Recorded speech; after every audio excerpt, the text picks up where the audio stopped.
A peaceful place was not a destination, but a conceptual filter. It existed in the blind spot of human perception, a place where the law of conservation of mass applied not to matter, but to meaning.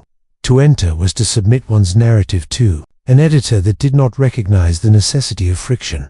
The landscape functioned as an externalized subconscious. The trees were petrified sighs, vertical monuments to the things men dared not utter. The atmosphere carried a density of the unsaid, a thick, ontological soup that slowed the pulse until the distinction between self and surrounding began to erode. There was no other you, only a divergence in the probability of his existence. One version was a polished stone, devoid of the moss of memory, reflecting only the absolute void of the lake.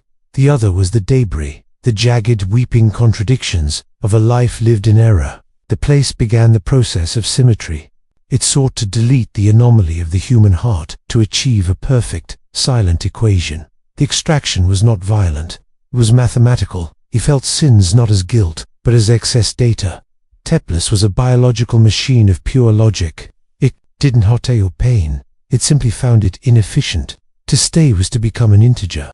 To leave was to remain a fraction broken, irrational, but You realized the soil beneath him wasn't dirt, but a sediment of unresolved timelines. Millions of people had opted for the integer, leaving their chaotic fractions to rot in the dark.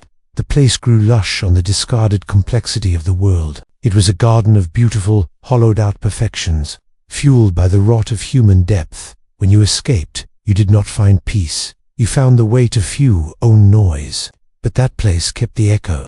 Now, whenever the world falls too silent, you hears it, the sound of few own perfection, trapped in its place, calling to the rest a few to come back and finish the math, or free.